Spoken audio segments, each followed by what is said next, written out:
Welcome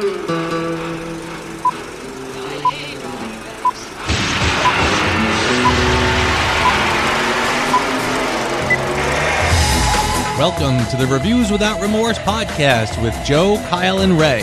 Be warned, the discussions in this podcast will contain detailed spoilers. Enter at your own risk and enjoy the show. I need you to listen to a Mission Impossible review one last time. And this is episode number 203, and in this episode, the boys will discuss our favorite fictional movie cocktails. This should be interesting, and then I hope in time you can see that this podcast is not some quirk of fate. This was our calling. We will review 2025's Mission Impossible Final Reckoning. Gentlemen, how are we doing today? I am great. How about you guys? Excellent. Good here, too. Good here. Excited to be talking about this film. I think this is the first time the three of us are reviewing a new film that just came out in the theaters. Yes, it is. This is our first contemporary film. Nice. And a good one to do, because I'm a big fan of this series, and I've got some things to say about this movie. Yes, absolutely. I agree 1,000%. So let's get to it. Whoa! Fuck! Into the limo, you son of a bitch. No argument. Hey, careful, man. There's a beverage here, huh? We are talking also about our favorite movie cocktails, and I will absolutely confess, this is probably going to be a tricky one, because I racked my brains. There was one or two that were patently obvious, and then there was other ones that was like, I kind of was coming dry, and I was Google searching, and I kind of feel like there's not a whole lot, so I'm curious to see if you guys came up with anything beyond the norm, but we can start throwing them out. Who's got one? Joe, I don't think you tried hard enough, if that's the case. You could be right, Ray. Well, haven't we all at one point or another done professional bartending? Yes. Have we? I think all three of us have at one point or another tended bar for money. So we should have a little bit of inside baseball on this one. That's okay. Very fair. All right. So I had to sort of wimp out, and Kyle threw down and said, fuck off. You should have a couple. So what do you got, brother? Well, I couldn't really think. I mean, there's one blatantly obvious movie cocktail that I think we're all going to talk about, even though, Top's on all of our lists for sure. Is it a movie cocktail or is it a cocktail from a book? But we'll get into that in a little bit. I couldn't really think of fictitious movie cocktails to talk about, but I did pull two of them, and there are more that I could probably bring in after this, from television shows.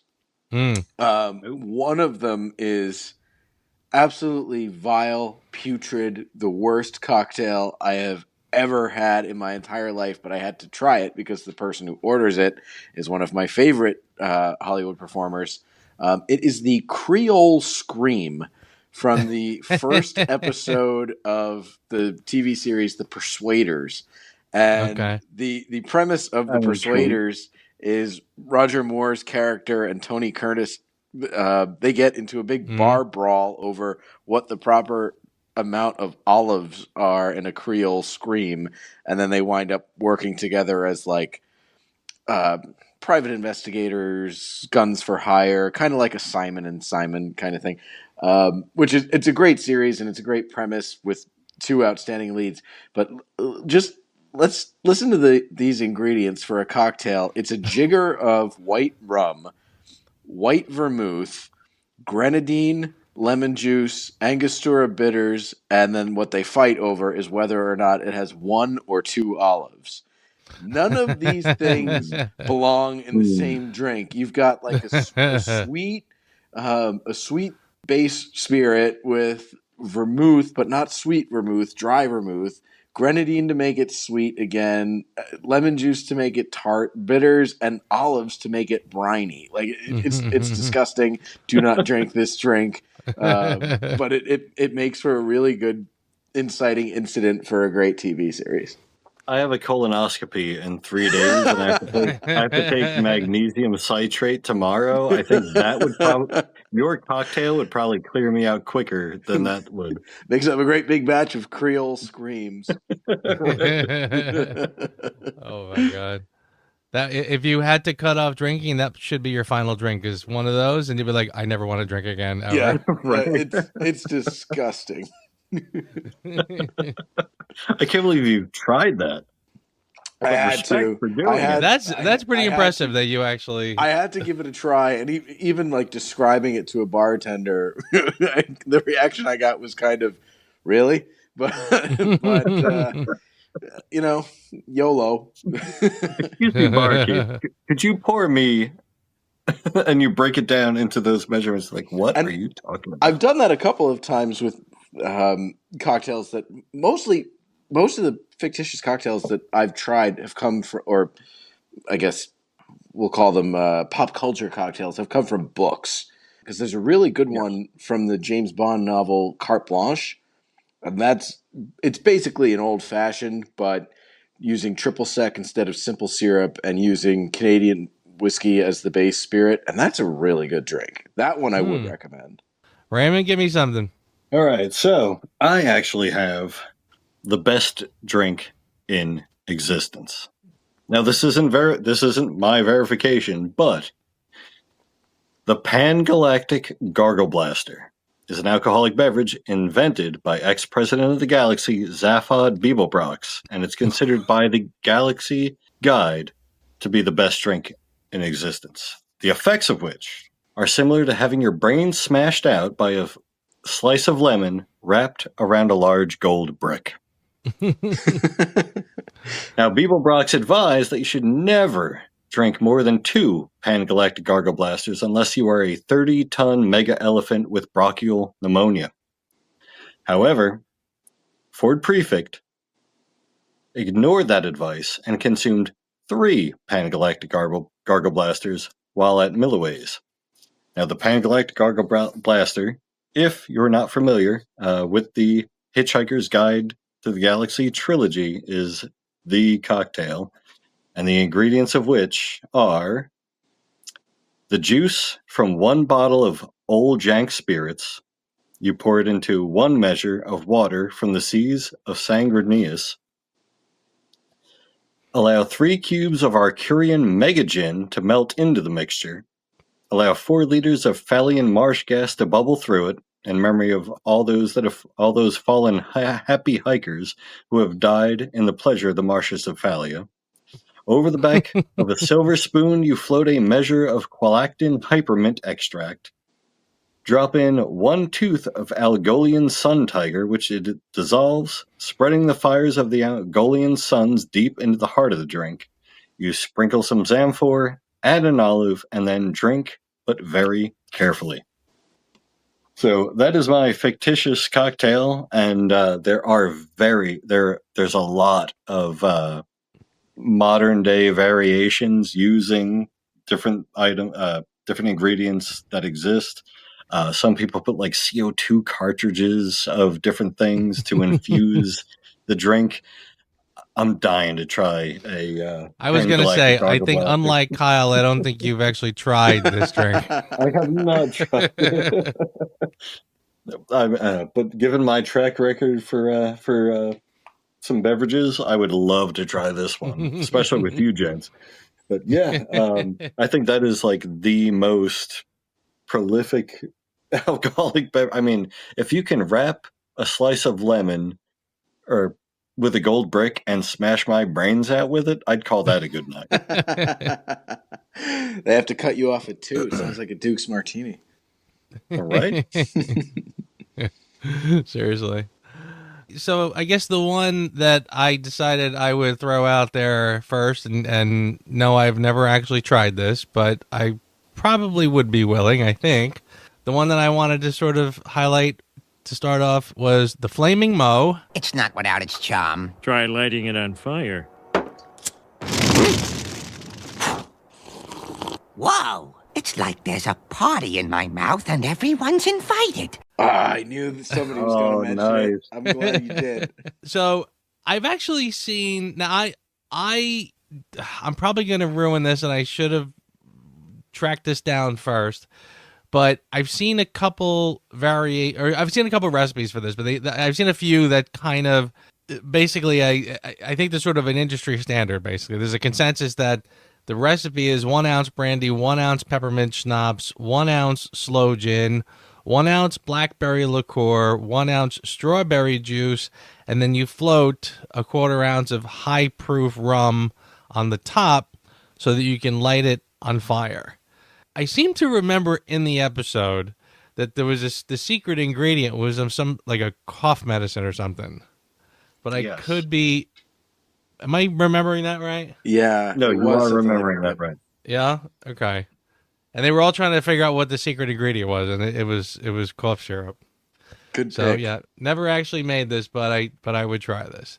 And it was interesting because as I'm sitting here trying to come up with cocktails from films, I can find a lot of real cocktails, and I don't know if we clarified fictional specific.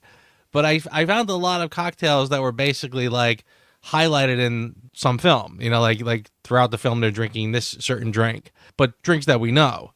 Yeah, I thought one of you would have picked like a Vesper or something like that. None of us did. We went like balls to the wall different. Because I think we're all looking at each other knowing that we're all gonna... We're going to get there. Yeah. But it's funny that you picked that, Joe. Isn't that like a hip-hop culture type drink now? It's not called a flaming mo, but there's like a cough syrup mixture. They call it I don't know. Well, put it this way. I remember, I don't know if it's as popular now, but what was the German schnapps that everybody was drinking? Not Goldschlager. What was it? Jägermeister? Jaeger. Yeah, everybody was drinking Jägermeister. And that's, if you ever hear the origin of Jägermeister, that was basically cough syrup. They could literally, right. That started out as a kind of a cough syrup, and they just ended up using it for the booze or whatever. Yeah, there it is. I mean, it's one of those like drinks that you can drink to help your digestion. That's not why people do it, but it can work that way. So, what I was referring to is also known as lean, aka sizzurp or purple drink. It's a recreational beverage that commonly contains codeine cough syrup. Okay. So it is a thing. All right. It'll mess you up, I'm sure. All right.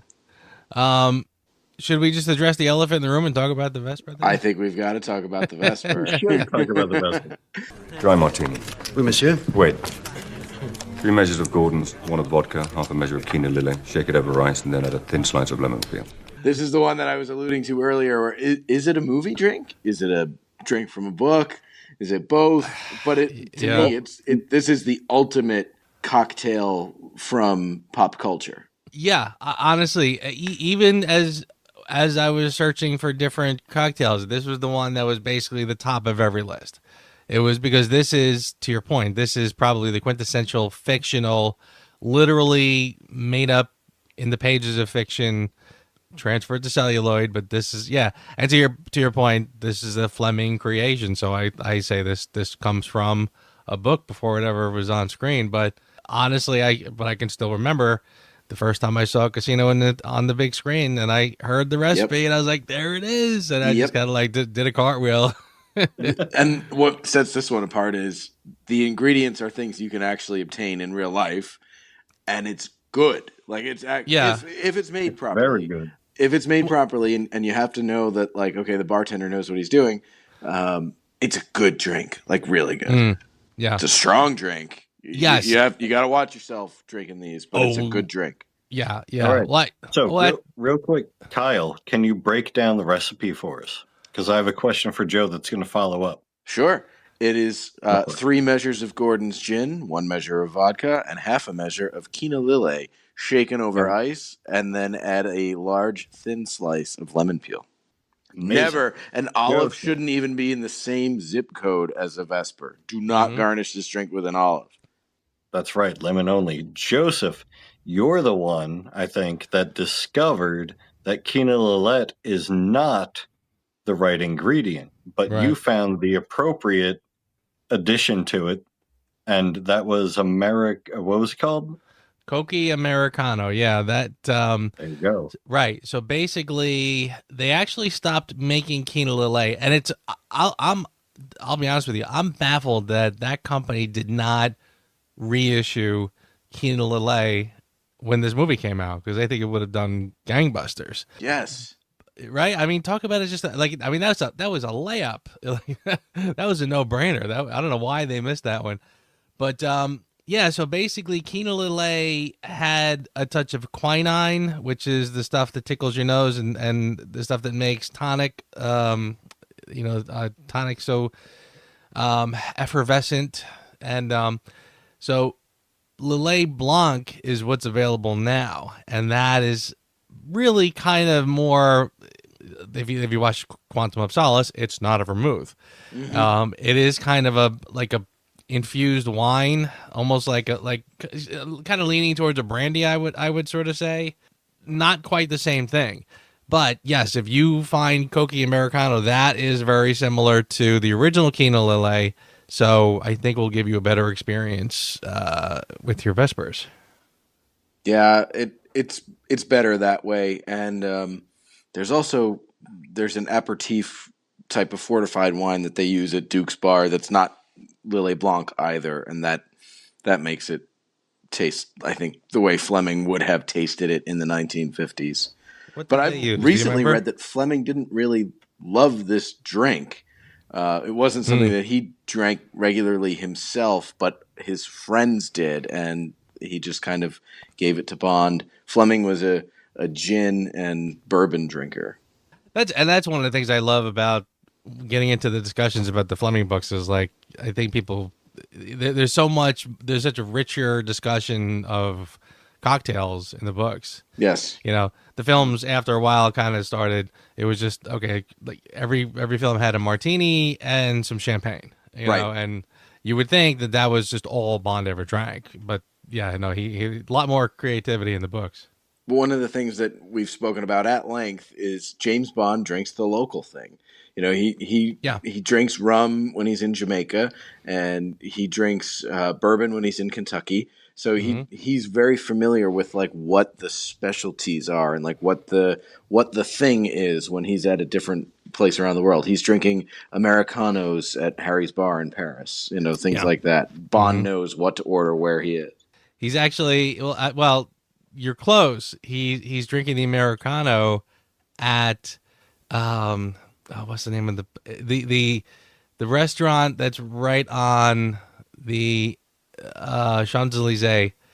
I'm gonna forget the name of it, which is gonna kill me. Well, I've got the city right, at least. You do. But if you wanted a solid drink, you went to Harry's Bar for the solid drink. Right. So Harry's Bar he says something about like musical cocktails or something like that. Yes, exactly. You needed the musical comedy drinks. Yeah.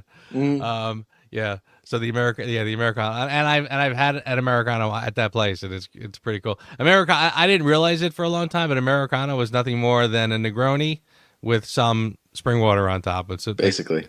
Yeah. Incidentally, I don't know if we have any more fictional cocktails, but you kind of reminded me. There was a few Bond cocktails that sort of popped up. The one you just reminded me of was the Sazerac. Oh yeah, Live and Let Die. Which again, if you go to New Orleans, you have to have a Sazerac. Agreed. Such a great moment of tying in a cocktail to the place, to the location. Yes, that is and I do have a couple other fictional ones. I mean, there's millions of them on Star Trek, whether it's Romulan ale or right. like the green whiskey that Scotty drinks and stuff like that. But yeah. The other one that I wanted to mention, it's kind of in the same vein as the Flaming Moe, which you mentioned, is Skittlebrow, which is just a glass of beer with some Skittles floating in it. And I've tried this one also. And as much as I'm kind of a beer guy and a bit of a purist, it does not taste bad. I mean, you pour yourself a cold one and then dump a pack of Skittles in it and drink it. Oh, that's funny. It's not awful. Okay. Well, actually, you just reminded me of another one, and this one I had on my mind, and I kind of forgot about it. But butterbeer from the Harry Potters. I don't know if you guys have been to the Universal with the Harry Potter. They serve butterbeer down there. Was that? I just was. Yeah, there you go. Last month. Yeah, and they're not terrible. I'm No. not sure exactly. I know it's basically cream soda with some sort of like a whipped cream on top, maybe with a touch of like ginger beer in it or something. I'm not positive, but the cream soda for sure. Yeah, and it's like the cold foam that they use on like cold brew coffee or something. It's really good. That's the best part. Yeah. I'm so surprised that we're talking about like drinks and cocktails without mentioning the movie Cocktail. True. I know you're gonna say. Then we have the Red Eye Cocktail. Yeah. Take us through it. All right, we got a half a glass of a chilled lager, 6 dashes of Worcestershire sauce or wash your sister sauce, 3 dashes of hot sauce, some fresh lemon, grinds of salt, and black pepper, topped to chill with premium tomato juice, and then a whole raw egg. It's the bartender's movie for bartenders. We've all bartended. None of us have actually had that. I can't say that I have. I haven't either, but still, I find that like so awkward. Yeah, I've heard of people as kind of a hangover recipe doing something like that with an egg in it, and I don't know if the idea is that the jolt of protein is helpful. So I don't know if there's some science behind it or not, but I can say that just a Bloody Mary in general is probably the only thing I know that eases a pretty serious hangover. I feel a little hair of the dog. Mm-hmm. I feel like that's how you get salmonella. It takes just a couple of minutes to scramble an egg. Hey, if Rocky can do it, we can do it. That's true. The alcohol kills the germs. Right, that's true. You know what? You're probably onto something there. Well, Joe, you brought it up. So what are your hangover cures? That was really it. Honestly, the Bloody Mary is it. I mean, I feel like, on vacations when there's a whole lot of boozing going on and not a lot of nights off from it, I find myself the next morning being a connoisseur of Bloody Marys. Like different places with different Bloody Marys. Oh my God, it's great. I love places that get creative with their Bloody Marys. I love Bloody Marys with like a shrimp in it, and sometimes they get like the big old thick slice of bacon in it. I'm like, yeah, not right now. That's a meal in a glass. That's more that's more soup than a cocktail at that point. Yeah. Some of them get a little silly, but yeah, I mean, honestly, I absolutely love a really good Bloody Mary. And by the way, if you do not put horseradish in it, to me, it's not a Bloody Mary. It's not a Bloody Mary until you put horseradish in it. Agreed. And I love the elaborate Bloody Marys that just have like the wooden spokes coming out with, and you got like an appetizer along with your drink. Yeah, love that. Yeah. For me, I think the hangover cure is a Dayquil, a Gatorade, and probably like a very, very light beer, like a Miller Lite, Coors Light, something like that. Mm-hmm. But if you got the meal with it too, yeah, Bloody Mary all the way. Yeah, the best hangover cure is to get drunk. that'll take away your hangover. Yeah. Well, that's the thing. They say you don't get hangovers from drinking. You get hangovers from getting sober. Right. From stopping drinking. Yeah. Yeah. Joe, I think that's the first cocktail I ever had when I met you. A Bloody Mary? Was a Bloody Mary. Where, we met at a diner and did a live. Oh yeah, that's right. Yeah, that's it. Yeah, that's not the first time we met though. We met at the range. I remember we went out afterwards. Right. But you're right. No, that might have been it could have been the next time we met. I think it was. Yeah, at the restaurant. Yeah, I think you're probably right. I think maybe a Bloody. And I was hungover, and I said I would like a Bloody Mary, and then Joe's like, you know what? That sounds fantastic. I'll have one too. There's some days when it just hits right. My wife and I will go after church. We're spending an awful lot of time on this, so I don't mind one bit. We sound like a bunch of drunks. Yes, sir. Honest to God, seriously, this is like an AA podcast. My name is Raymond. I have a problem.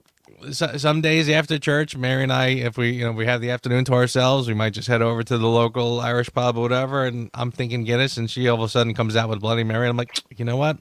Sometimes that sounds right. That sounds good. Oh God, yeah. It just clicks. You hear that word, you're like, Bloody Mary, like, yeah, Yep. me too, me too. I'm glad somebody said it. This can't all be true.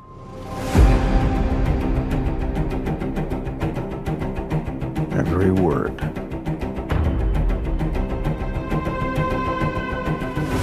CIA Black Vault break-in. Am I reading this correctly? The Kremlin bombing? In fairness, the bomb was actually meant to kill him. He gassed a security briefing. That was just 2 months ago. This explains the handcuffs. It's still not clear why he's here. If we want to bring the world back from the brink, we have to deal with him. Should he choose to accept? Ethan Hunt and the IMF team continue their search for the terrifying AI known as the Entity, which has infiltrated intelligence networks all over the globe, with the world's governments and a mysterious ghost from Ethan's past on their trail. Joined by new allies and armed with the means to shut down the Entity, Ethan Hunt is on a race against time to prevent the world as we know it from changing forever. Written by Bruce Geller, Eric Gendrison, and Christopher McQuarrie, directed by Christopher McQuarrie, 2025's Mission Impossible: The Final Reckoning. Gentlemen, what did we think? Woo. Is that a good woo or a bad woo? That's a good woo. That's a good woo. That's a good woo from me, too. Ooh, really? Right, we got it. My turn, Okay. I guess, to be the turd in the punch bowl. Yeah, this one, coming off of Dead Reckoning, comes down a couple of levels. I did not come away from this one punching the air like I did from the last one. It's still good. It's still a Mission Impossible movie, and even a weaker Mission Impossible is a solid action flick. But I've got some issues with this one. Okay. More than I anticipated. Okay. I, too, have an issue or two here and there, which we'll talk about. But I thought it was funny because I didn't see it as early as I would have liked. I kind of had to, I had to wait for the schedule to sort of ease up a little bit. So by the time I saw it, I was already getting little hints and glimmers of people's reactions, and I was kind of seeing a lot of like, yeah, whatever. And, people weren't really crazy about it. I heard that they were saying that it was very dull in the middle, and there was a lot of just exposition and stuff. And I kind of walked out saying, I don't know what these people are talking about. I thought this whole thing was great. I mean, to your point, I think that it was the last film was a very tough act to follow. Yeah. In fact, if I had to sort of compare these two to another pair of films, it was kind of like Kill Bill 1 and Kill Bill 2. Yep. I felt the same exact way. Yeah. I mean, like Kill Bill, the first one, it was a solid story, nonstop action from beginning to end.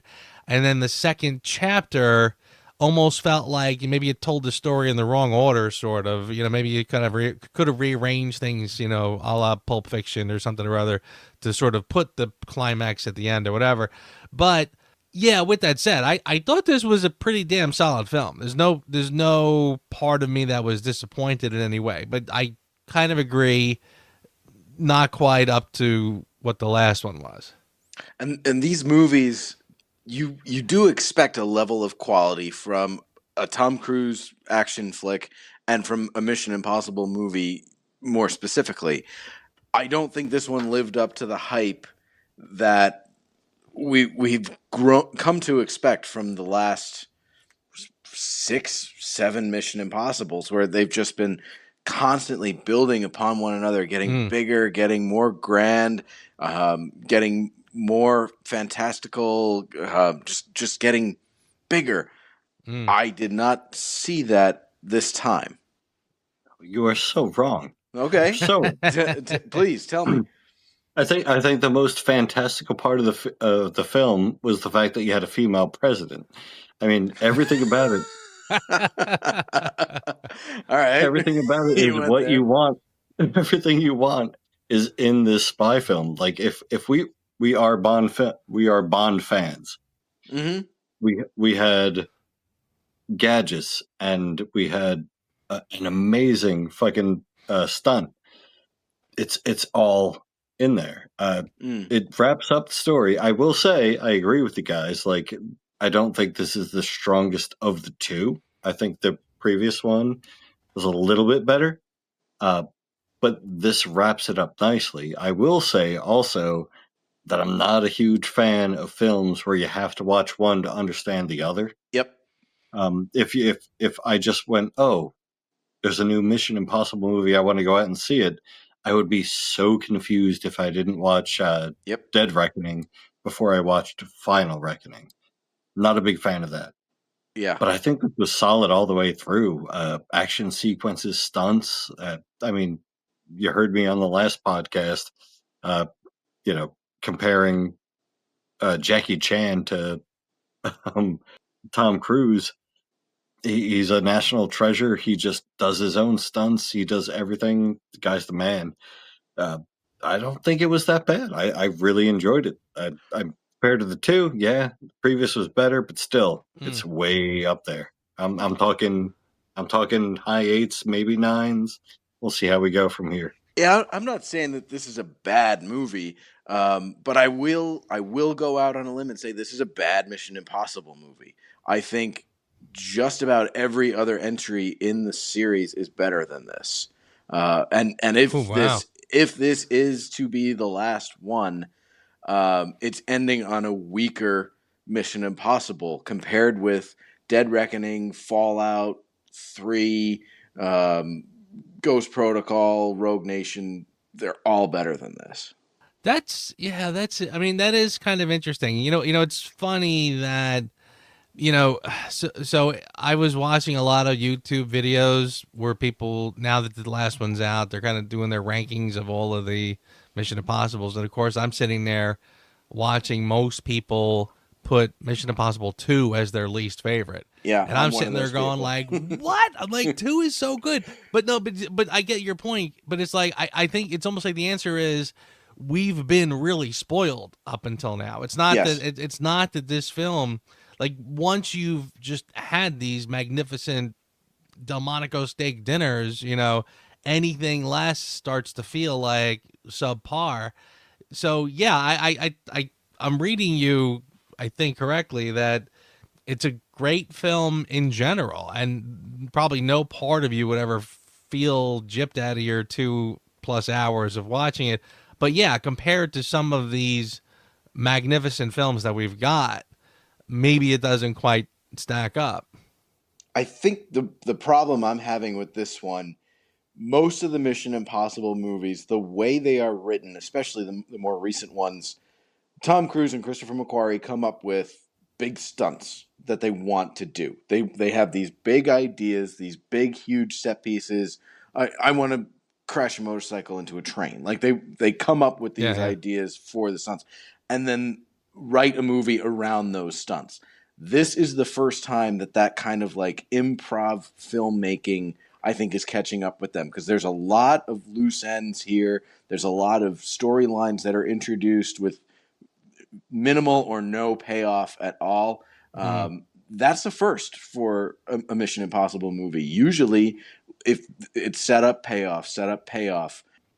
I'm not seeing that in this movie. I think that it probably needed one more pass or two through the writer's room. And I do think that quite often when they shoot two movies, when they set out to make two movies concurrently, and you brought up Kill Bill, which is the best example of this. Another good one is Superman 1 and 2. The second one suffers because they start to focus and put all of their attention, all of their energy into the first installment, and the first installment comes out great. And the second one never really lives up to the bar set by the first, and that's what I'm feeling here.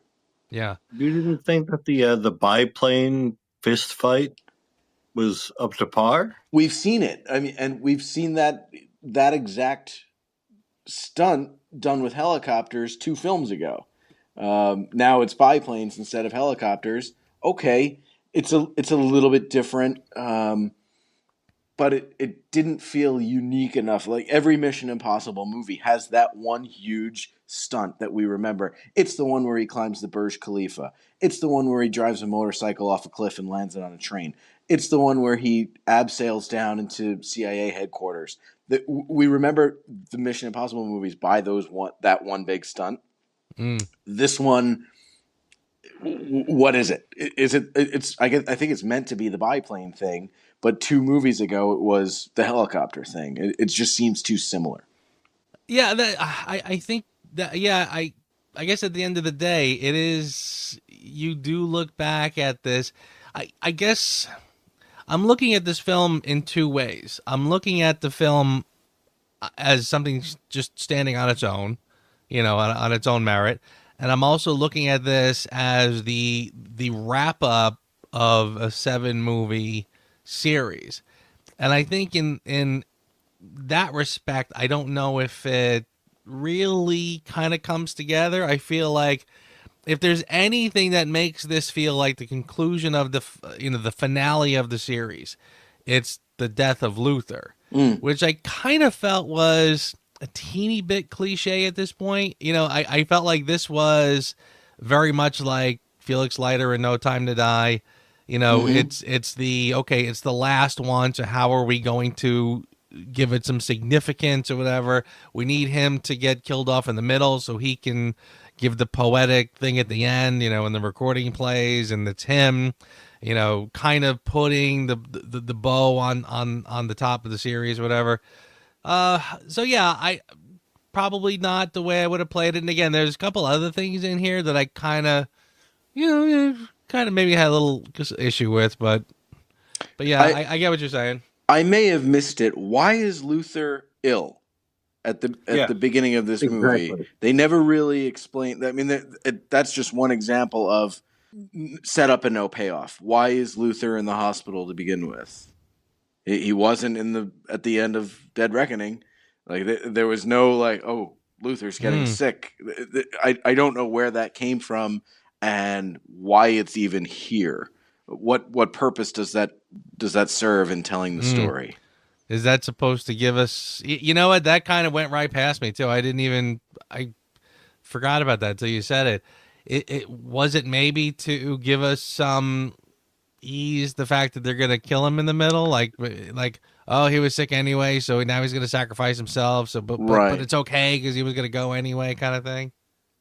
Okay, tell us that. I'm not right. I think that's a solid inference, and a smart moviegoer would come up with that conclusion. But yeah, I don't think the movie does a really good job of selling it. I mean, just one line would have sufficed, like, ever since Luther got sick, that kind of thing. He's been working on this so much, despite his terminal whatever.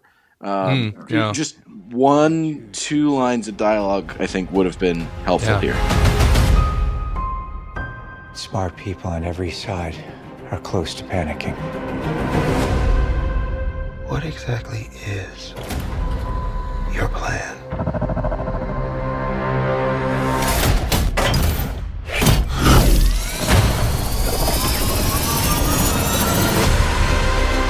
How do you guys feel about the fight sequences? There were a lot of great fight sequences in this. I mean, Macquarie directing Cruise, that the stunts are going to be second to none. I have no problem at all with any of the stunt work on this movie. It's a spectacle, and that's when it gets good. Like, get into doing the Mission Impossible stuff. Get on with the Basil exposition and start getting into the real fights and the stunts and the set pieces. Yeah, I thought all the action was fine. I thought it was all pretty good. I liked I saw this with my wife, and even she was saying that the scenes in the submarine, where the submarine itself is ready to roll over, and the torpedoes are flopping all around, and it's Tomorrow Never Dies when he's in the but on steroids. I mean, Yeah. if we're going to compare it to that one. Sure. I mean, but Mary said, she goes, I'm on the edge of my seat the entire time. She said, my anxiety level is up to 11. So I mean, all that stuff was pretty solid. I did sort of feel like the second time we saw Tom Cruise like going into hypothermia, I was like, this is like, oh, okay. I mean, if there's anything about that I find mildly disappointing is that, they're not filming this in the Arctic. I mean, this is full blown, all sort of CGI stuff, and Tom Cruise is in tanks of water, and it's like, all right, well, it's not quite. Usually we're kind of watching all of these stunts thinking everything is 100% pure, and he's literally doing all of this. This one, is like a CGI. Looks good. I'm not saying that didn't look bad to me at all. But I kind of felt like, all right, this is all sort of put together. So I wasn't quite on the edge of my seat the way I kind of normally am. And with that scene, I will commend them on taking the time and the effort to film an entirely hypothetical scenario that does not come to pass. I mean, they actually do go to the expense of filming. This is what might happen when we rescue Ethan, and that's not how it goes. It goes a little bit differently. I do appreciate in Mission Impossible when they go through the plan, and this is the plan that we're going to do, and how it's going to work out, and how they did that the last time too, and I was giving it credit then too. I really like that, and they do that there. And I appreciate the level of detail that they go to, because it could just as easily be in dialogue, but no, they're actually going to show us what these characters are thinking, and that has to come at great expense. I mean, these are not cheap movies to make. Yeah. Well, I'll say this. I will agree with Mary that the whole submarine sequence gave me extreme anxiety. I actually had that written down in my notes, like watching the whole thing. Like, holy shit. But as somebody remotely in the medical profession, we call it "you're not dead until you are warm and dead." So it's not like a fictitious thing. If he comes up and he is ice cold, and you work him and work him and work him, once he's thawed and warm, if you can't get a heartbeat, and that's actually our hypothermic protocol, is to keep working them until you are warm and dead. You can be cold and no heartbeat. We're going to work on you until you are warm. Once you're warm, then you could be classified as dead. You'd be surprised. So I didn't actually think that was like fake in any way, or just like a Hollywood fantasy thing. I thought a really cool fight sequence that we went through was the treadmill to the face. That was one of my favorites of the whole thing. A lot of the scenes where he's on the American sub, that was just Red October, to the point where a lot of the camera angles were exactly the same. I mean, Ethan Hunt or Jack Ryan jumping out of a helicopter that's almost running out of fuel and being rescued by American submarine divers and pulled onto the submarine and put in the shower to warm up. I mean, that is exactly what Alec Baldwin does as Jack Ryan in Hunt for Red October. So I know what movies Tom Cruise was watching before he made this. He watched Red October. He watched Tomorrow Never Dies and said, okay, I'm going to do that, but I'm going to do it for real, and I'm going to do it much more expensively. I'm going to just, like you said, ramp that up, put it on steroids, those exact things. Yeah. And that's I had sort of a similar moment too when the guy comes up behind him. I'm going, oh, there's the chef. That's the cook from Red October, basically. Yeah, right. Yeah. No, that was all really good stuff too. And even Mary was saying, like, Jesus, Tom Cruise is in his 60s and he's still running around in his underpants like he's in his 20s. I mean, God bless him that he can still do that. I got to give him credit. I mean, he really is from Mars, that he's able to do this well into his 60s. So I'm not going to criticize Tom Cruise's athleticism or his dedication to his craft. It's amazing. Big time. I will say this: when somebody mentioned his hair, I was like, we starting to need little help there. Are they covering up something there? I mean, again, God bless this guy. Are there holes? Yeah. They're finally starting to see the cracks in the Right. Tom Cruise Exactly. mystique. Your team has been betrayed, Ethan. All your secrets compromised. So I will kind of, I want to mention some little bothersome things that were kind of nagging at me a tiny bit. Please, because I've got some more. Okay. I guess my feeling was that by the time we got to this one, I'm sort of looking at the team saying, okay, who are these people? You know, like because of the events of the last film, I feel like we've got kind of a ragtag group, which I'm kind of going like, yeah, I don't know. Like, for example, I was talking about the Paris character in the last one, and I kind of felt like, oh wait, now she's a full-blown team member now. I mean, I kind of feel like that's quite a 180. That's not simply he spared your life, so I'm going to cut him a break or something when I run into him later, kind of thing. No, I'm full-blown on his team now and fighting his cause.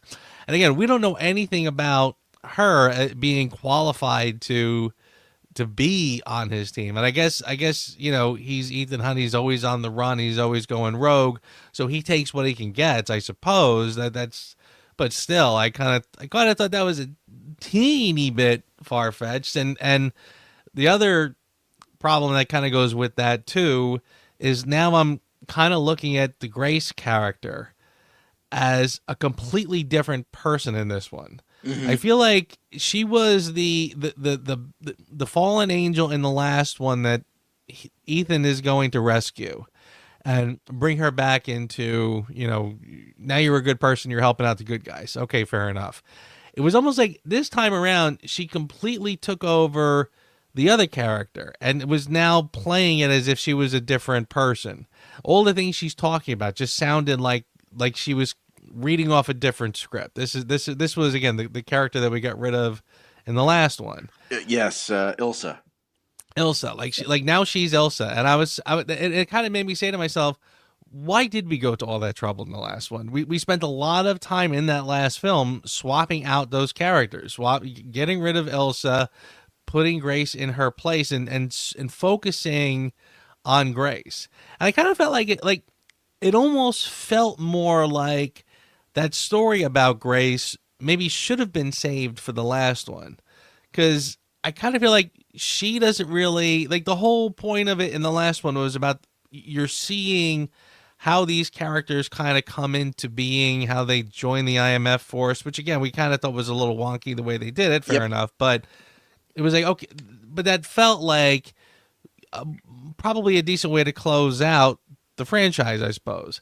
Here, it just kind of like now we've done her character. Now she's just in place as the new love interest, sort of partner / love, you know, potential love interest, whatever you want to call her.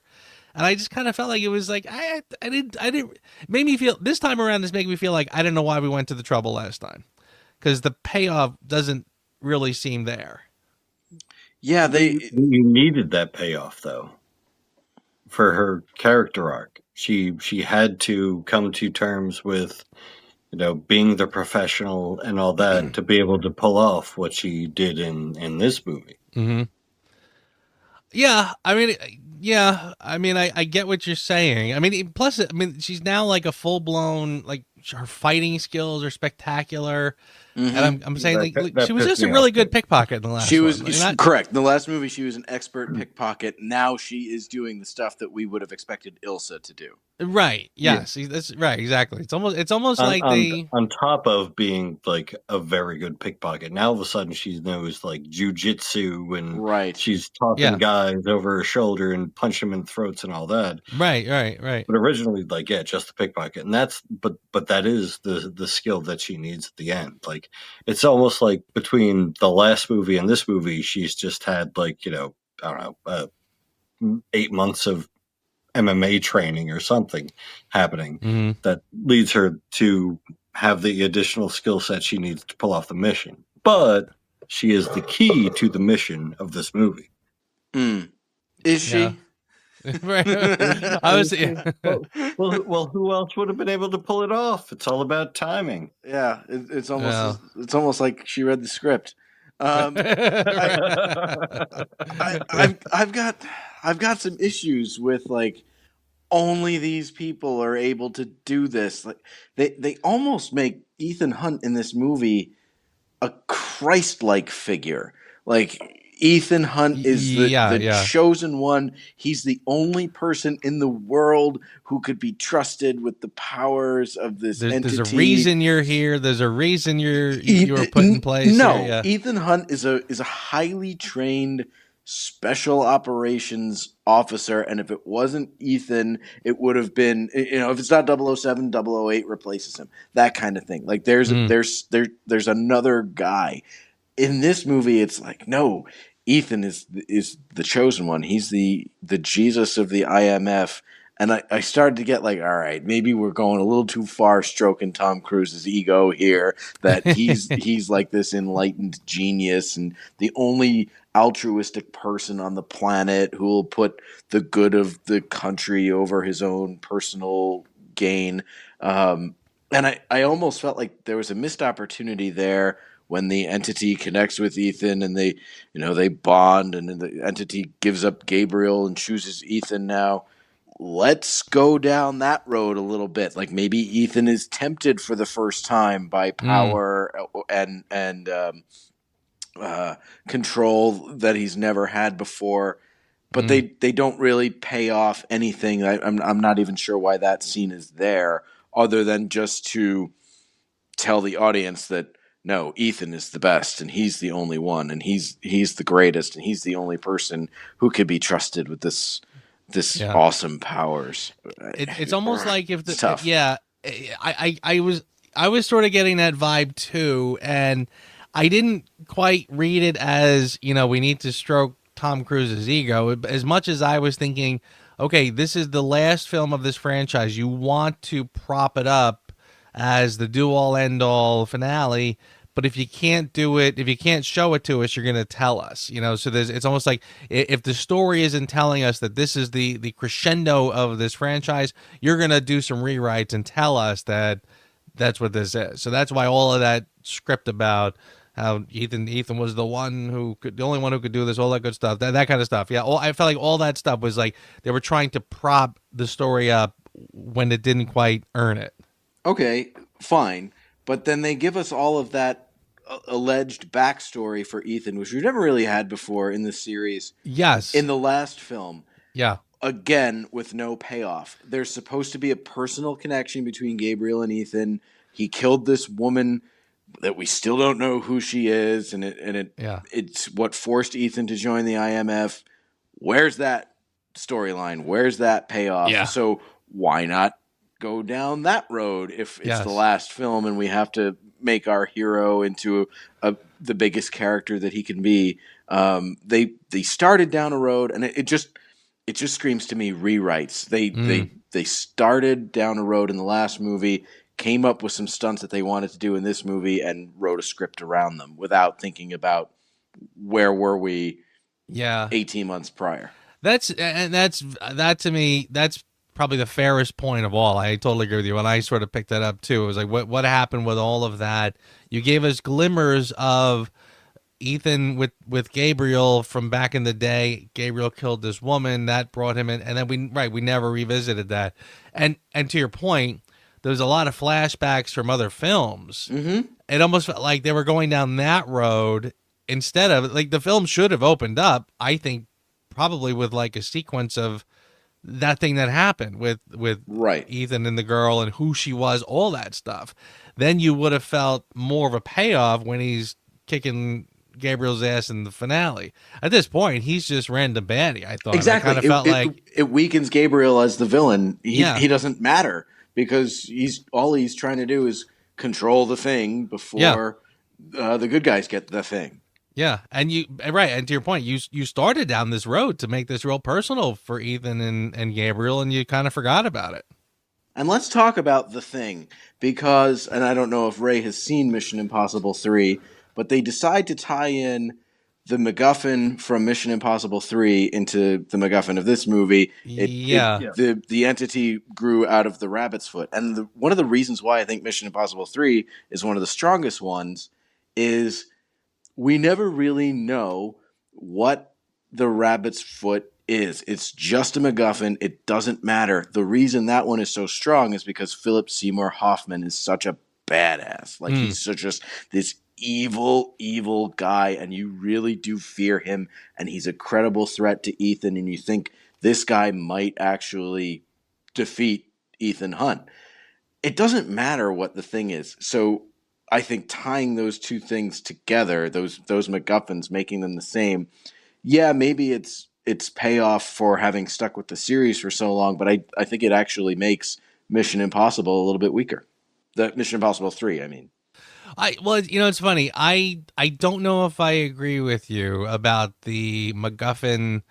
I kind of feel like in some ways, like them not telling us what the rabbit's foot was, to me was kind of like a typical J.J. Abrams kind of cheat where he's telling you it doesn't matter. He does do that. Right? I mean, Red I don't matter. have a payoff and you don't need it. So you just take your stunts and go home. Okay. That kind of thing.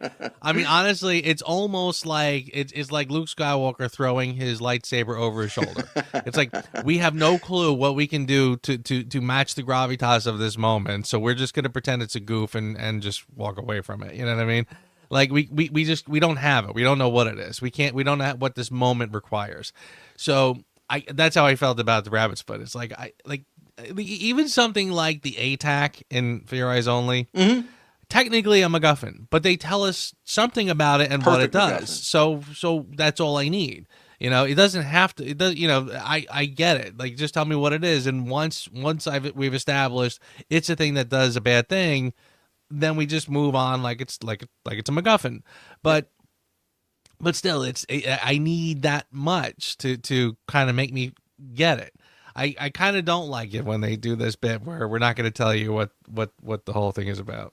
I just love Philip Seymour Hoffman in that movie. I think he's such a great villain, and I don't care what he's trying to do.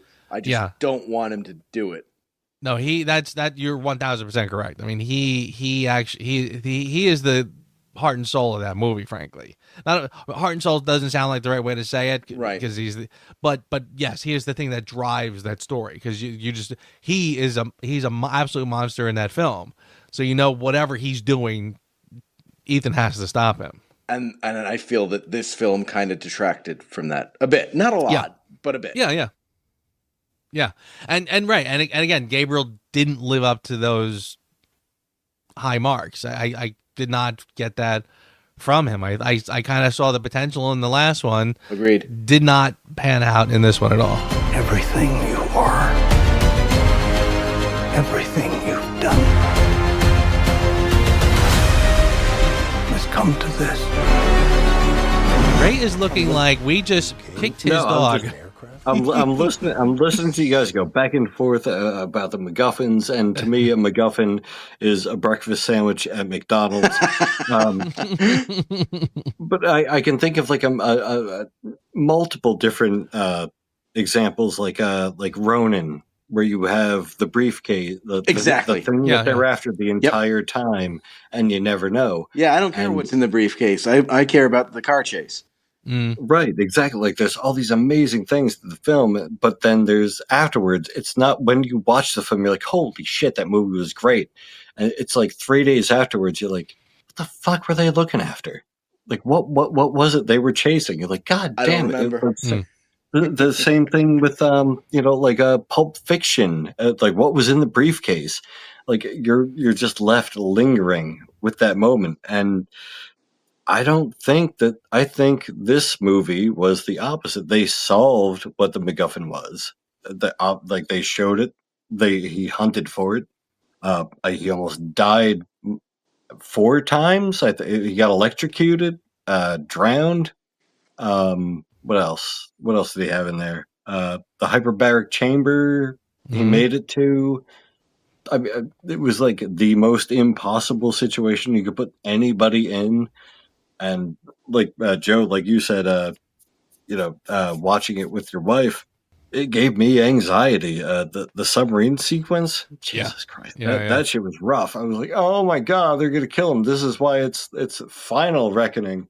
No, he like when the every time one of the torpedoes started to tilt and slide and just like waiting for the tip to touch something, waiting for that big explosion, nothing happened. It's like, whew, Yeah. god damn. I threw popcorn at the screen and said, "You just stole this from Tomorrow Never Dies." Right. Yeah, but again, this is the conundrum. You know, this is like when I'm doing like a Bond ranking, and anything that is on my bottom 10-ish, I'm gonna get hate mail for. Like, how could you possibly? And I'm like, guys, something has to be on the bottom. I don't care. Like, you know, again, I'm comparing great movies to greater movies. It's as simple as that.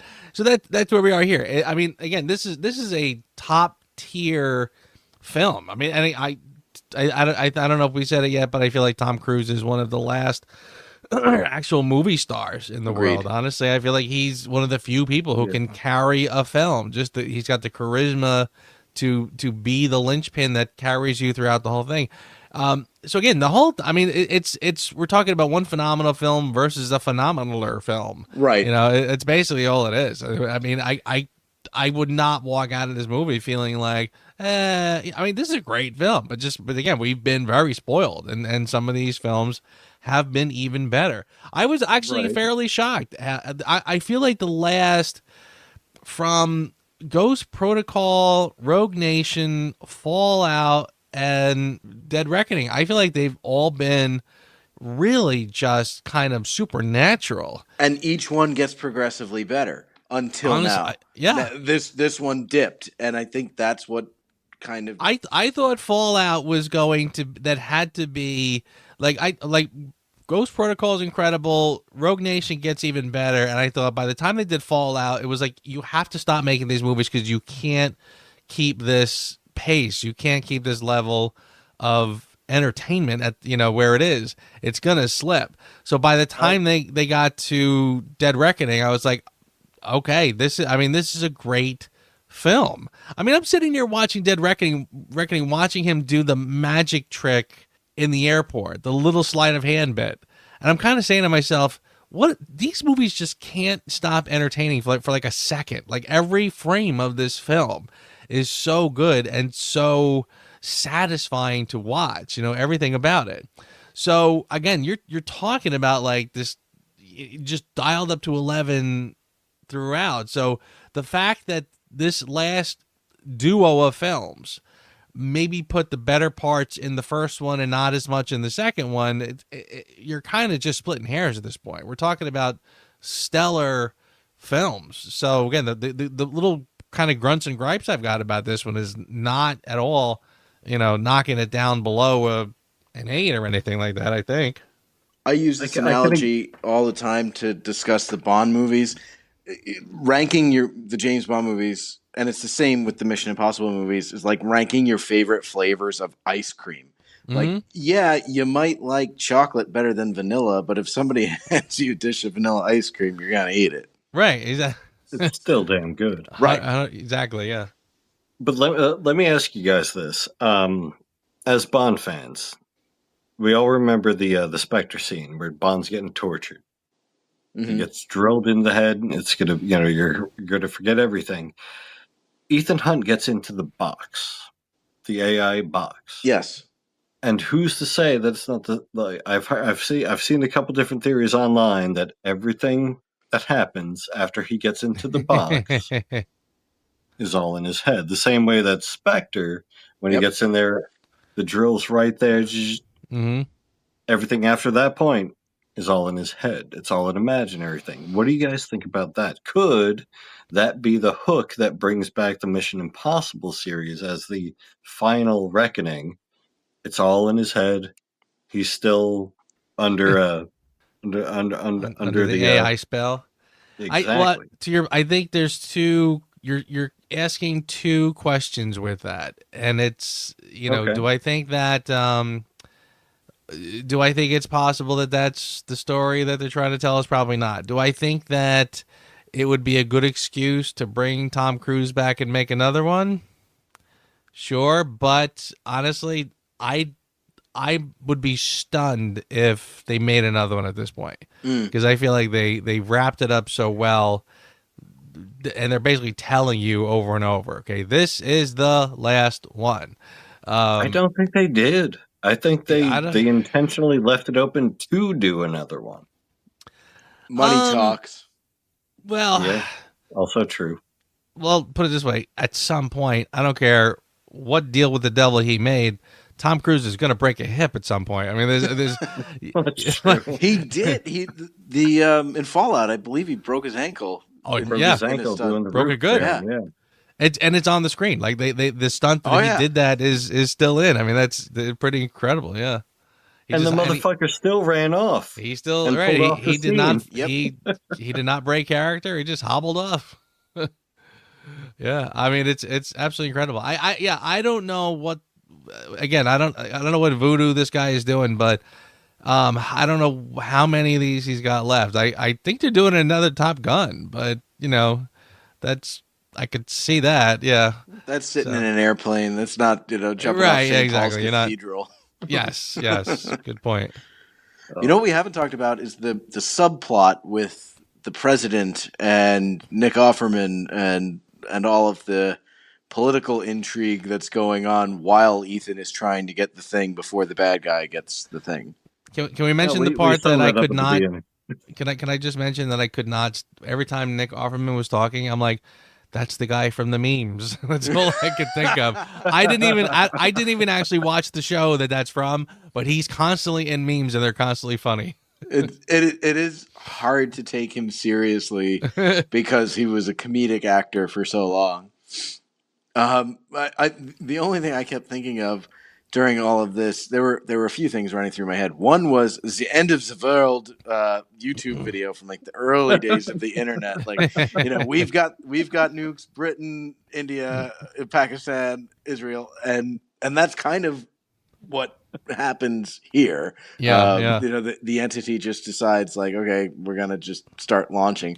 The other thing I kept thinking of was 24, and if you guys ever watched the TV series 24, they never actually explicitly name who like the enemies are. It's always like these Middle Eastern nations or like this rogue entity or like this rogue country. This country in the Middle East that we're going to attack. They kind of do that here with these American cities that we're going to sacrifice. So like, no, tell us it's Denver, and it's Miami, and it's Minneapolis. Right. Hey, movie, tell us which city you would bump off. Right. Which you think is the most expendable. The way they're talking about it, it just seems like just blow up Cleveland. The way they're talking about it seems so movie dialogue. It was not the way real people talk. Well, here's the thing, too. I want to give it props, and then I want to pick on it a little bit. The props part, I remember feeling like I'll say it this way. I can never understand why people don't like Dark Knight Rises. I thought Dark Knight Rises was a great film, and one of the things I really liked about it was that I felt that in the Dark Knight, the threat of everything just going bonkers was there, but we never actually crossed that bridge. And I felt like in the third one, we went there. We just went, the whole world just went crazy, and he accomplished the baddie accomplished his mission basically, and the whole world is just in a falling apart, etc. And I thought that was kind of cool. I kind of felt that way here in the opening. I kind of felt like, okay, they're really kind of going for it. They're really saying that the entity is on a tear. The world is going nuts, and I kind of was like, okay, it was kind of ballsy to sort of go that step instead of just the possibility is there and the rest of the world looks normal, that kind of thing. Mm-hmm. So I thought, okay, nicely done. The part that I don't know if I was buying, they're saying the entity is taking over all of these nuclear superpowers. I didn't quite buy the idea that the Americans have to nuke all these other places or else they're going to nuke them first. It was almost like my wife is a huge fan of The Walking Dead. And one of the things I never quite got my head around, in that show is the idea that when things go wrong, everyone just turns into a complete a-hole. Like, like everyone is just a jerk. And it's like no one is kind of stopping for a second to say, "Hey, wait a second. Why don't we like band together and grow some crops and start to, I mean, we had Right. civilization before. Why don't we move toward that again?" Not at all. Everyone is just a complete creep and whatever else. Like a little bits and pieces here and there, but there's always this rogue band that's going to ruin it and that kind of thing. So I guess I wasn't quite buying the idea that all of a sudden, because everyone has the capability to nuke each other, someone's going to do it just because they want to do it first. Well, Joe, I think you've lived in the suburbs too long. Well, I think I as somebody get that you. works on the west side of Baltimore, I can tell you, Fair enough. there are people that will take you out just for the fact that you. That part I get. I'm not saying that, but I get what you're saying, but you get my point. I wasn't quite getting the whole concept that someone is going to push the button and nuke somebody else, so we have to do it first. It's a ticking clock. It works great in movies. Yeah. Yeah. But it's I did find it very like movie dialogue, movie problem, like not really something that belonged in a Mission Impossible. Yeah, I get it. I mean, again, they're trying to make this this is the last film, so they're trying to make it the do all end all of everything. And maybe that's why it didn't connect with me, because it just felt too big. Mission Impossible used to be disguises and trench coats and like breaking into things and stealing computer codes and deception and spy stuff. Yeah. There's none of that whatsoever in this movie. This movie is just stunt. Yeah, that's kind of true. Yeah. This kind of went back to, like, a lot of people's criticisms was from the beginning is that this became a Tom Cruise one-man show. Right. And I felt like in the middle films, they got back to the team, I think.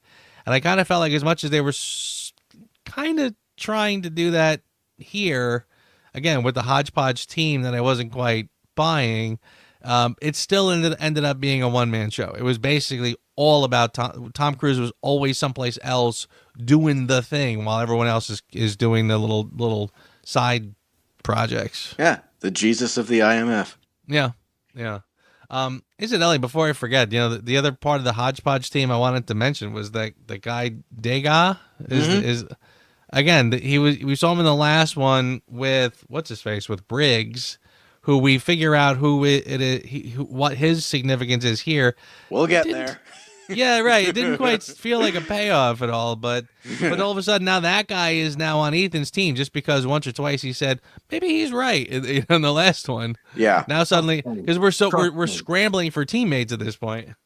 Yeah, that kind of comes out of nowhere, and it's just kind of like, well, we liked this guy from the last movie, so let's give him a little bit more screen time.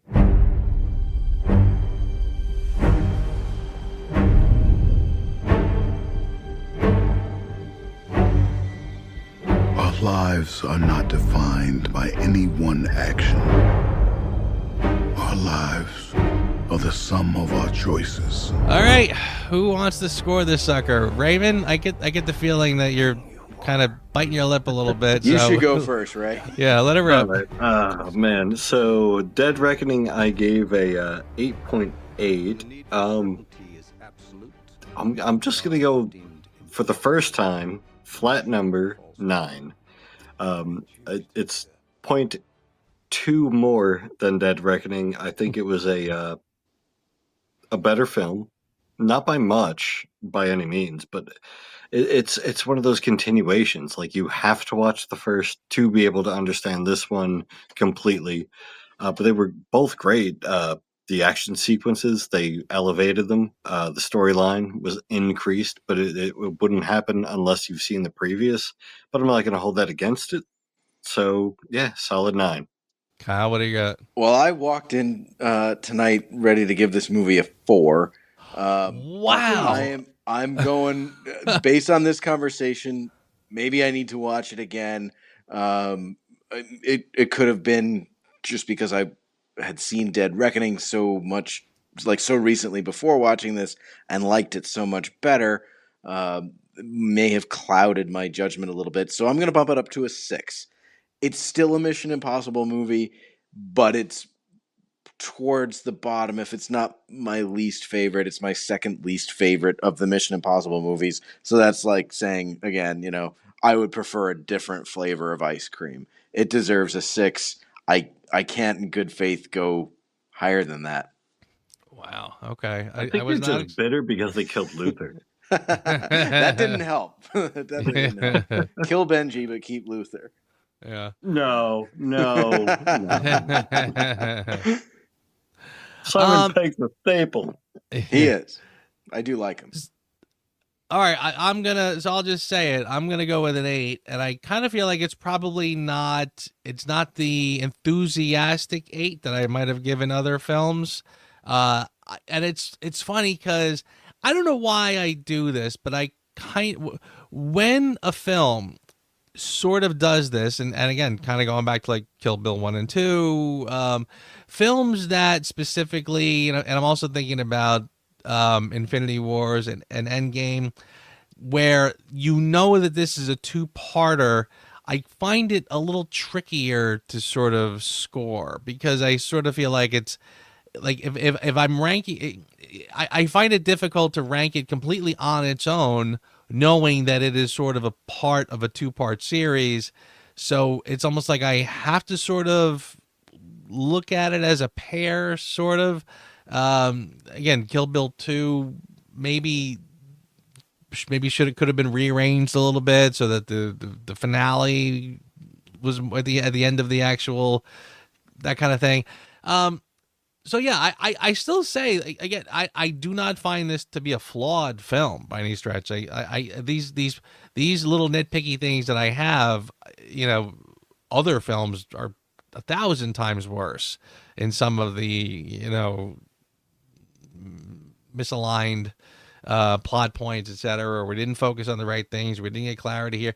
So again, I think this is a very solid film, but to your point, I would struggle trying to rank all of these films and trying to decide which one I like the least, because if it's, again, you're picking you're talking about great films. So I have a very hard time giving this one. I mean, honestly, like I'm just gonna, Kyle, I cannot believe you would even think about giving this a 4. I feel like you put any of these stunts in any other film, and you'd say that's an instant 8 or 9, whatever. I just came out of this one disappointed, more disappointed than I expected to be from a Mission Impossible. Yeah, I get it. This one is sort of a tongue twister. I find myself struggling to even talk about it, because you're right. I mean, there's things that are missing, but there's still things that are, again, still head and shoulders off of any other franchise. So it's like I have a very difficult time sort of nitpicking at it. So, right, but then at the end, you're looking at the final product. I'm like, but yeah, I think your points are completely valid. But who asked you, Raymond? What do you got? Who asked you? I'm still riding that train of you have to watch the previous movie to understand this one. I'd hate to go into a theater after all the publicity and Tom Cruise showing off the stunt work and everything with the film, to go in and just being like, what the fuck are they talking about? With all the callbacks and everything, I still don't think if you had not seen the previous film, you'd completely understand what was going on with this one. So that's my complaint. I'd love to see a movie where they can tie in those things and it can be a standalone by itself. But I don't think this is the case. I think this is one of those, you need number 1 to see number 2 to understand the plot, to understand the villains and everything that's going on in the story, and that would be mine. How about you guys? And this is the only mission where that's the case. It helps if you've seen the other ones when you watch one of them, but it's not necessary. Kyle, what do you got? Well, the last film we talked a lot about how much I liked the character of Briggs, and it was a good introduction of a character from the TV series Briggs was the protagonist in season 1, later replaced by Jim Phelps, and I liked that they brought him into the film series, and I thought he was really cool in the last one. In this one, oh boy, do they screw that up and drop the ball. For some reason, they make Agent Briggs Jim Phelps Jr., which would be like if they made Captain Christopher Pike James T. Kirk Jr., like the character from the original, the son of the character who replaced him. That was stupid. But all right, this is a different continuity, different timeline from the TV series. All right, he's Jim Phelps Jr. and he might have an axe to grind with Ethan Hunt. Go somewhere with it. Do something with it. Make it matter. It doesn't matter. Like, at no point did that add any tension or any story relevance whatsoever. Like, it may as well not have existed, that scene, because there was no payoff to it at all other than he put down his gun and shook Ethan's hand. Okay, do something with it in the story. Make it matter, and it doesn't. So why introduce this twist if it's not going to have any sort of payoff? Yeah, I'm with you there, honestly. That I felt the same way. I felt like ruined the character. I thought a character that I liked from the last film. I didn't even know it. It's funny. I didn't know anything about Briggs being a name from the original series, so I kind of didn't have that connection at all.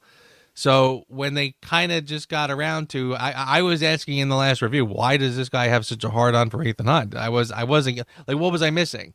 And then when they got around to this one, Phelps was my dad. I was like, really? We're doing that? Like, and right. To your point, it didn't have any payoff. There wasn't like there was no satisfactory resolution with that. So I didn't quite get why they bothered. They literally went like brow to brow, like, okay, it's me and you. And then right, when this is all over, when this is over, oh, we're going to have something. And then at the end, it's like, all right, flip the gun, handshake, gun, done. Like, what? Yeah. No, that's like, there was no resolution to that. Right, so, right. Yeah, and it was weird the way they even said it. Like when they kind of did the expository dialogue where it was like, oh, the official account was that he killed himself, but I know better, kind of thing. And it's like, so you already know that he didn't do it, but you're going to pretend that you think that he did just because, you know what I mean? It was almost like it was sort of contradicting itself, the way they sort of gave it to us. And to me, again, that just screams rewrites. They had an idea. Yeah. They shot this scene and then they decided to rewrite and go in a different direction. So that scene shouldn't be here. Like, that should have been on the cutting room floor, especially in a movie that the runtime is, quite frankly, a little bloated. Snip that out, and I think it would have made it a little bit stronger. So I was debating on going with the weird crew in this one, but I feel like I went through that already. The only thing that really kind of, I don't want to say unforgivable because I don't want to be over dramatic, but the whole bit about, again, introducing Gabriel killed this woman that we don't know who. The fact that they never went back to that at all, so that was it's a big missed opportunity. I mean, if you want something to tie this story together, to give it that kind of full circle feeling, that's what you should have done. So, not just clips of old movies to show us, we get it. So that to me was the part that I just really a missed opportunity. Why should we care about who Gabriel is at this point? Because the movie doesn't, other than he's just going to do something evil with the entity and it must be stopped. Yeah. Gabriel in this feels like Safin to me. I feel like he, you know what I mean? He was the villain who, he's a good actor. I've seen him in other things. He's got great presence. So he should have been very good in this. But I feel like the writers just kind of did him dirty and just didn't give him the thing that they were supposed to give him. How do you feel about his death? Again, funny, but yeah. Oh, just okay. Kind of throwaway. Yeah, I mean, it was sort of clever, and he and then he bashes his balls on the thing or whatever. It's like, oh, whatever. It kind of suits the Gabriel of this movie, but the Gabriel of the last movie deserved something more grand. I feel. Yes. Exactly. And then I was expecting, since they steal or homage Bond constantly, there's only one parachute, so Ethan's going to have to dive after the body and get the parachute off of him, but somehow he finds another one. That's what I thought they were going to do with that, and was definitely disappointed that they didn't. Me too. Yeah.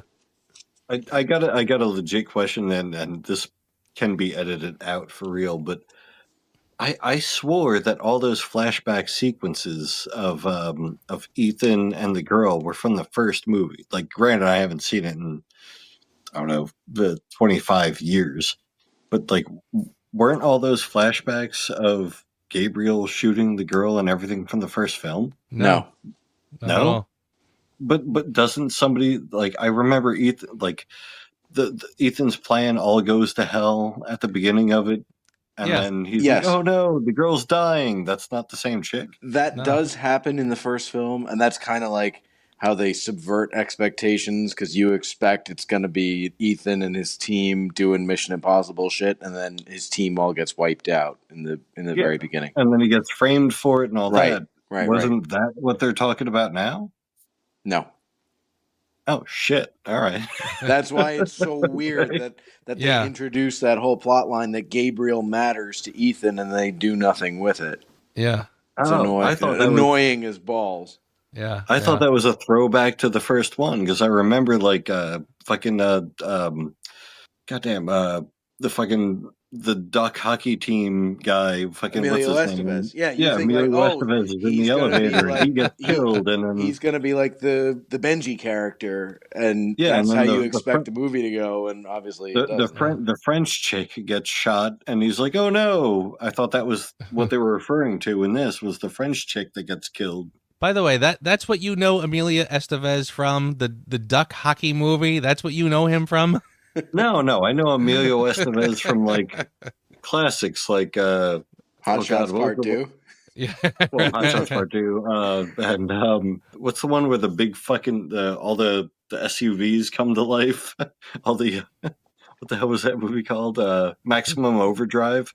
I never saw that. I forgot one. he was in that. You never saw Maximum? Oh yeah, you're gonna look at me and be like, "Oh, Emilio Estevez." Go watch that movie first. Oh my god! All right, but for your consideration, Ray, what do you got? For your consideration, the stunts are phenomenal. The action sequences are everything that you would expect, and that's really all I got. I mean, I don't have anything negative to say, but the stunts make the movie worth it. I mean, again, it's Tom Cruise doing his best. Probably, maybe his last, so he doesn't hold back. The biplane sequence is phenomenal. I mean, knowing what he went through to do that live action, not CG, he's got to be like 65, 70-year-old man doing some doing some real stunts. I mean, the dude's a fucking legend, so let him have it. That's what I got.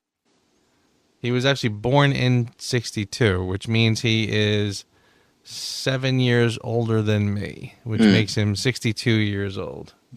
Which makes Joe, me get feel on a biplane and do some shit. You old fart. Come on. Seriously. You want a guy who makes you feel like a slob. It's Tom Cruise. Well, he's not a human being. He's from Mars. This is true. He really is. He's a Scientologist. It's the spaghetti monster. That's what it is. Find the right religion. Kyle, what do you got? So this is low-hanging fruit, but because I'm a fan of this series, I do like it when they pay homage to the earlier movies in this series. So for me, it's bringing back William Donlow, who's the CIA analyst from the very, very first Mission Impossible film, from the signature stunt from that movie, Ethan abseiling into the computer terminal and stealing the knock list. So just having a little bit of payoff for a character who's a really small part in an iconic moment from the first film play a role in the last film was very poetic. Oh my God, I forgot about that until you just said it. I'm like, oh shit, that's such a good moment too. Yeah, it really was. Honestly, I totally appreciated that. I thought it worked out pretty nicely. Oh, Especially they when like come these in movies like, too. your punishment is going to be isolated to, and then he just finds a life of his own out there, marries a wife, and loves it, and he becomes this a huge character to the plot. Was amazing. I forgot about that. Good on me. I thought that was a nice little piece of fan service. Yeah, it was. Yeah, and he still had the knife too. That's right. That was cool. Nicely done. I honestly am not sure what I want to pick for this. I feel like I want to give it to the prop plane bit, but I kind of feel like, well, maybe that's too obvious. But I think I will. I did feel that was pretty spectacular. I was gonna say before when we were talking about this, we were the bit with the parachutes and all that stuff. I kind of feel like it does do one of those things where you feel like the planes have been like 20 feet off the ground until all of a sudden somebody grabs a parachute, and then now suddenly they're like above the clouds. It's like, wait, how did that happen? But I thought the whole thing was good, so I'm gonna give it to the biplane bit. I thought it was pretty spectacular, and nice way to close out the film and the franchise, I suppose. Allegedly, yeah. We'll see. They keep making money. You've always been on the right side, brother. I have no regrets. Neither should you.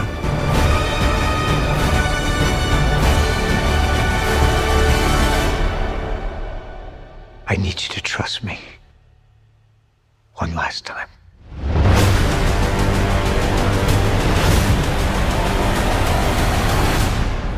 All right, gentlemen. I'm yawning, which means I gotta wrap this up. This is quite a long one, but good stuff. Honestly, we did good. I like I said earlier, I love the fact that we finally did our first current film, so this is kind of cool. Yeah, and it's putting a very long-running film franchise to bed, at least for now. Yeah. So that feels somewhat seminal.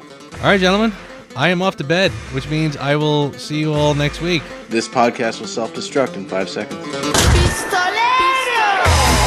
Thanks for listening to the Reviews Without Remorse podcast with Joe, Kyle, and Ray. Join us here every Thursday for a new episode. You can also find our episodes on our YouTube channel. Check the link in the description. All clips in this podcast are for commentary and critique and are considered fair use. No copyright infringement is intended.